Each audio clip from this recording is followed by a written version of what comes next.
You guys are a very important cog in Kane County. Now, I'm told that Kane County, is it Connie Perogue or Corrine Perogue. You know, I know she ran with state senate before, I believe it was. Did she used to live in Oswego? That I don't know. I thought she ran for something in Oswego in Kendall County at one point. She was on the St. Charles School Board for many years. Okay. That's where she cut her teeth. So here's my question. What happens in 17 days in Kane County? Explain to the audience what was proposed and how will it affect them, the voters of Kane County? No, it's a great question, and I wish we had 2 hours to talk about it. But in a nutshell, I'm just going to tell all the listeners out there, in Kane County's 188-year history, for the first time, they have put this, what they call a specialty retail occupancy tax. And any of these municipalities, right, any of these counties around the state could do it if they so chose to. And it's 75 cents for every $100 that you and I spend out and about in Kane County. Now, there are some exceptions, right? It's not on a new car, things of that nature.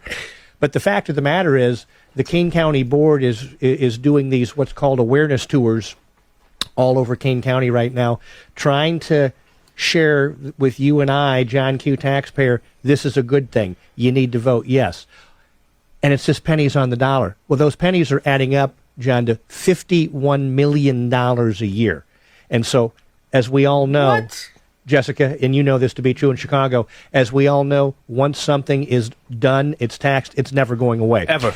Now, you mentioned Corrine Toll Perot. roads. Here, and Jessica, you and I are talking about Brandon Johnson out in the hallway. Mm-hmm. For the first time ever in 2020, Kane County elected the first Democrat to the chair.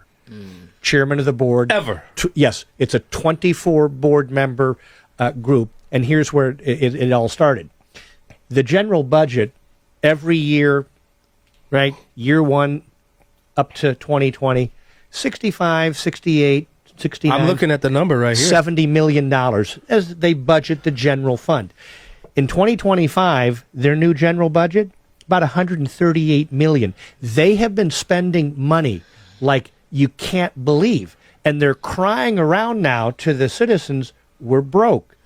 They had to, and it'd be like you and I dipping into our 401k to pay the bills. They had to dip into their reserves $29 million to balance the budget. What's the total budget, though? Well, the total budget is well over $400 million. $394.4 million. But here's where the rubber meets the road, because we've been going to these board meetings for over 2 years.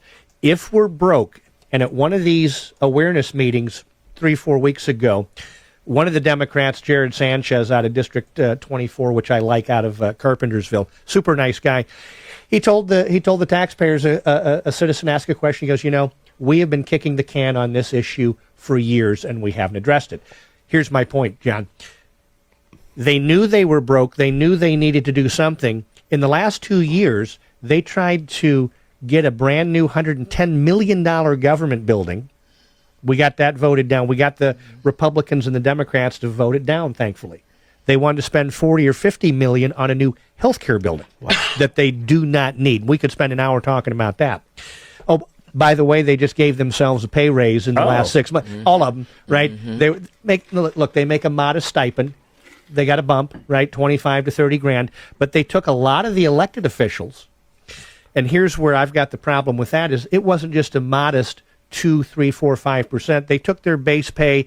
They were in the 88 grand range. They bumped them up to 122 grand, all while saying we're broke. But they're not broke. And they've been doing these tours, and I don't know how much time I got. I want to read this. This is their statement off their 22-page PowerPoint presentation that they're sharing with all the residents. It says, what happens if the referendum fails? If the referendum does not pass, the Kane County Board will continue funding the public safety through the general fund, which is currently facing a deficit, which is true. But here's where it gets interesting. Without additional revenue, the county, here it is, may need to consider cuts to public safety services and alternatives to tax increase. So here's the home run, folks. They're saying they're broke. If I was the chairman of the board, and I just shared this with the whole board on the 11th, if I'm the chairman of the board, my language is going to say, ladies and gentlemen, if this thing doesn't pass, we will be making cuts. By the statement they said, what's that sourced from? That's from the Kane County government. Their language on this. That tells me that they're not as broke as they're telling us. You know, nobody's talking about the 16, 18 million that we make off the interest income in the bank. And so they cry around that they're broke. They just all voted on, we need a consulting team to come and help us. They just voted to spend $127,500 on a strategic consulting group that's going to come in and help them be better at doing the job that we elected these officials to do. Now, Brian, we got to go to break. And here's what I want you to talk about when we come back from the break. What's actually being proposed? How much will it generate as it relates to whatever the proposal is? And how will that affect the average household in Kane County in terms of additional tax burden? Sure. All right, because I know Chris Lawson is just rolling. I know he's just flustered because, I mean, he was a guy that made sure the budgets were balanced fully, you know, so we'll see. I want you to answer those questions. Brian Anderson from Kane County Speaks. You guys still doing meetings every Thursday? We do meet. We do gather, and the beautiful. I didn't say where. The beautiful thing about that, these are wonderful patriots, just like I met Jessica coming up here tonight. Yeah, they're just concerned about their communities. Yeah, Elgin, Sugar Grove, Sleepy Hollow, Dundee, everywhere in between. It's not just a little group out of St. Charles or Geneva. These are patriot citizens that go, look, we know that we have to pay for some services, but what's too much, right? We just want the men and women that we elected into these offices during COVID. to do what they were elected to do. But wait. I need you to the question. Yes. What's being proposed? What is it going to generate, and how will it affect the household of Kane County? So what's being proposed when they walk in to the ballot box on April 1st it's a 0.75 retail occupancy tax, which means for every $100 that John Q. taxpayer pays in Kane County, 75 cents is going to the Kane County government. Now, it's not everything, but here's what I want to tell the listeners, because, Kane County, like a lot of these counties, like Will County, DuPage, a lot of new families, right? I got kids, 4-year-old, 8-year-old, 12-year-old. Well, here's what is included. All the clothing and footwear they buy. Oh. Mom and dad want to remodel the living room, all the furniture, home furnishings. What if families, mom, dad, both working Monday through Friday? When's family time? Friday night, Saturday, take the family out. Oh, we're going to be taxing all the restaurants, right? Soft drinks, gasoline, which, by the way, we all know this. Illinois is one of the highest tax states anyway, so that's coming out. And then, oh, by the way, cleaning, medical, baby, diapers, pet supplies, So the important stuff. Yeah. That affects kitchen table issues. But they claim but it's not a car, and it's not all prescription medication, and it's not this, which is true, right? But what they failed to tell is what I'm talking about right here. It's also amusements and electronics, and so you're right. Kitchen table stuff that's important to everybody. And oh, by the way, you've got other referendums in these other, we want to do a $200 million referendum in Caneland for the school that they're clamoring, and then you've got something like that in Sugar Grove. But Kane County, this affects all of the townships, and so if it passes, it's not going to go away. And so our group and a lot of the other conservative groups have been working diligently.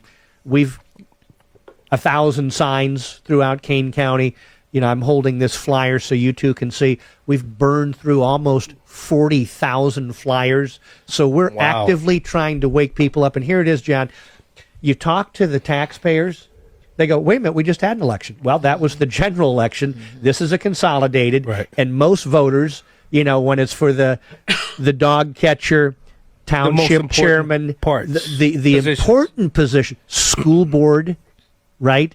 A lot of people, they sit on the sidelines. And so we're feverishly encouraging and challenging everybody we know in Kane County, get out and vote April 1st and vote this thing down, because it's not going to go away. And, you had mentioned the treasurer, Chris Lausen.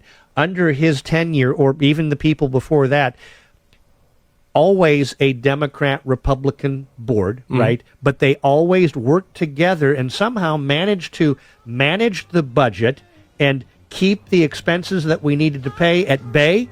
But then all of a sudden, in 2020, everything changed, and they are spending like you wouldn't believe. Right. That music means we got to go to break. I'm gonna stick you around for one more segment, because I know Jim Economos, and I'm sure Chris Lawson, because I know he listens, may call in as well. Oh, well, first, I want to be clear. You said that Elgin is involved in the fight that you all are doing? The fight that you yes, are, that Elgin? Elgin's in Kane County. Yeah. Well, you need to tell them to get their boy. Uh-oh. Because Brandon Johnson is from Elgin. Okay? Yeah. Yeah, he claims the west side. But he's from Elgin. I did not know that. Oh, yeah. He's from Elgin. You need to get your boy. Get your boy. Get that boy. To be fair, I think part of Elgin's in Cook County and part of it's Yes, in Kane. So that's correct. There may be some... yes, we got to drill down on that. Yeah, it probably is in Cook County. Some of it. Yes, some of it. But he's claiming to be from the west side of Chicago. And see, when it comes to Chicagoans, you can't claim Chicago if you're not from Chicago. You need to claim where you're from. Right. Well, I actually got beat up because I'm from Chicago. I did work in Chicago. I did a lot of footwork in Chicago. But because I don't live there now, I'm told that I can't have conversations about Chicago. Dude, I grew up across the street from Chicago. Yeah. And I'm told that, no, you're from Dalton. Please. No, I got my political chops in Chicago. No, if you were born and raised in Chicago, that's born and raised in Chicago. I was. Okay? No, he's saying he's from Chicago, but he's from Elgin. Oh. Okay, now, that would explain some of the thinking he has, and it would explain why he doesn't love Chicago. Oh, we gonna get into that a little bit more. Let's go to Jim Economos, sponsor of this show, Best Dental. What's up, Jim? Well, a great topic, and this is absolutely very important because it'll make the sales tax rate about just under 10% should that pass. And also, if you go back and you look at the Kane County budget, the last several years, it was like 1 or 2, 3%.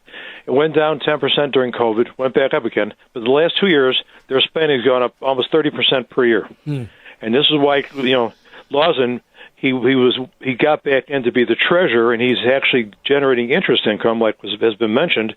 And these people don't know what they're doing. This is why Lawson, we had him on when I was in with Verlon to explain these things. This whole thing is stupid. So a lot of us are out there planting signs, and I go to the gas station, like the local Sam's Club. I have some flyers. Say, "Are you aware of this sales tax?" Some people got it. Some people, no, I didn't know that. And I said, that's why you have to vote in these off-year elections. They're very important. Yeah, that's true. Thank you so much for calling in, Jim. I appreciate it. And thanks for all you do, Jim. Yeah. But you didn't have a question for him? No, I wanted to know the ideology of the fact that you said that you all have always had a Democratic and Republican school board that was always balanced in Kane County, that it was a balance of Democrat and Republican until 2020, and now you all have your first Democrat board president. So let me rewind that. So the Kane County government, there's 24 board members.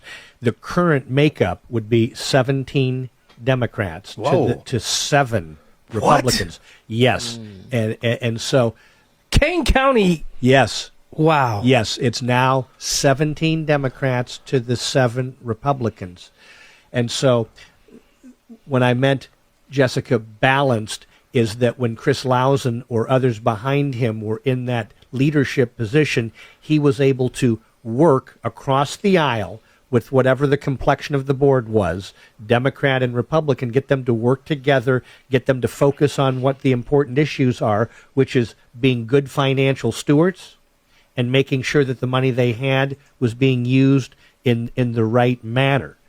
It was 2020 where the first Democrat chairman of the board has been elected into Kane County.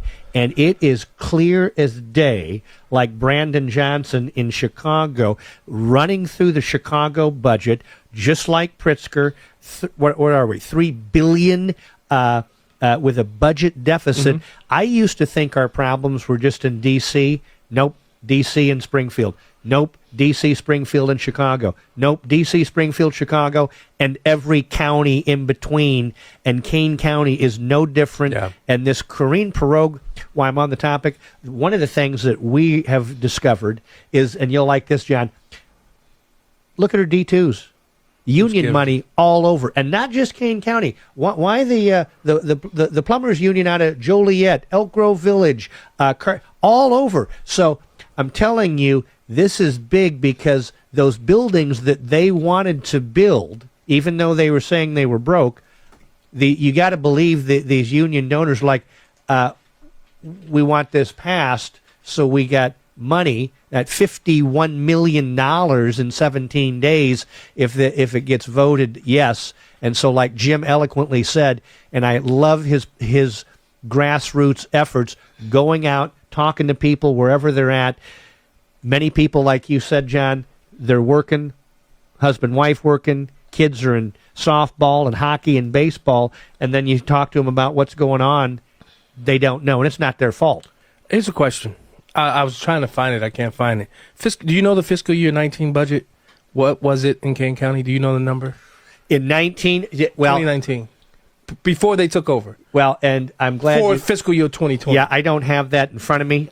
We do have that number, and one of the grassroots patriots, her name is Janine Mayer, who's been tracking exactly what you just said and was challenging them to go back to their pre-COVID spending because it was a lot lower, probably in the 77, 79 million. But that's my point. Yes. Wait, I'm going somewhere with this. So you have a budget, $394.4 million for fiscal year 2024. Now that's up $88 million annually in previous years. Why is it always the default position to tax the citizens and not look to see how much of that $394.4 million is waste, fraud, abuse? Does Kane County need to create their own Doge? That's been brought up. That's been mentioned. And they look at you like we've got three eyes, like saving money, being good financial stewards, cutting out waste, cutting out fat is a bad thing. But to your point, they don't know how to look for cost cutting. We've been going to these board meetings for 2 years, and our message is very simple. You've got 13 committees. All of the people on your committees, your job should be to scour line by line. Where can we cut? Right? What cuts can we make? And listen, my father worked for the federal government his entire life. My son-in-law worked for the federal government until he just left. He just took one of those buyouts. Really? Right? Yeah, he just took the buyout, and now he's going to be his second passion. He's going to be a school teacher. But my point was that unlike the private sector where there's corporate layoffs all the time, unfortunately people get laid off. Last one hired, first to go. You work for the government, whether it's local, right? You're never fired. You're never held accountable. So we got about you got something? But I think the key point that you mentioned is 2020. We need to look at what happened in 2019, 2020 with Illinois and Blue City politics. Yes. I agree. Yes. Because that's where all and everything changed. Everything changed. And we brought in a different type of government. You know, under the guise of when everybody was tantalized by what was going on with COVID. Yeah. A lot of things happened that we had no idea of, and when we came out of it, we're looking at a whole different type of government. We are. That's true. That's throughout. That's Yes. federal. And that's Yes. throughout. Yeah. That's throughout. You know, in Chicago in 2019, you look at the alderman that got elected into City Hall as an alderman and alderwoman at that time, and a lot of those new alderpersons took away a lot of long-time standing politicians, which on the face of it, you don't think that's a bad thing. But as time has gone on, and you see that they're bringing in a different type of government, they're bringing in this socialist government, this government that's owning everything and all of that. Yeah. You know, it's a different type. I wanted to give you time to speak to the voters of Kane County. Come April 1st. After that, they're going to be faced with a very large tax burden, and they shouldn't, because good governance is what every American should have, no matter what township, county, city, no matter where you reside. Good governance should always be the goal. But when it comes to the left, good governance is never their goal. It's how much more they can take from you as the individual. Speak to the people of Kane County who have, because I have a huge Kane County listening audience. Speak to them why they should go into that ballot box and vote no. Well, thanks for that, John. And it's simple. And you said it, before the break. Your best sales pitch. It's not a sales pitch. It's common sense. And to your point, we the people. It's when is enough enough, right? When is enough enough? They walk into that ballot box, it is very simple. You vote it down, which forces the 24 board members to have to do something that many of them have never done. Work for the taxpayer. Yeah. Make the appropriate cuts that are needed. I could spend an hour talking to your listeners on where they could make some cuts. An example, the health department is way, way, way too big and bloated in Kane County. The population in Kane County is decreasing, not increasing. And so it's no sales pitch, John, for the men and women that go and get up and work hard every day. The common sense answer is go in, get your friends, get your neighbors. I haven't voted in these consolidated elections. Get up, go vote, and vote this thing down. And I will tell you, it will force these board members to do what they're supposed to do. And I'm telling you, after pain, right, it's like anything in life. When there's friction and rub, we come out on the right side. I have complete confidence that the fair-minded Democrats on the board will be working with the Republicans on the board, and they will make the adjustments that need to be made, and we'll be fine. It's not gloom and doom, because if you listen, you brought up Corrine Pirogue at the very beginning, John. In her world, and you'll appreciate this, Jessica, in her world, if this thing doesn't get passed, Kane County is going to be the next Cabrini Green. Okay? Right? Yeah. The sky's falling, and Kane Well, you County don't want that. Kane County's not going to be safe, and that is furthest from the truth. So I leave your audience with this. Go in with confidence and go in and vote this thing down. Vote no, and force them to do what we elected them to do in the first place, be good financial stewards for every citizen in Kane County. And I just want to thank you for the time you've allowed me tonight. Anytime. Anytime. Love it.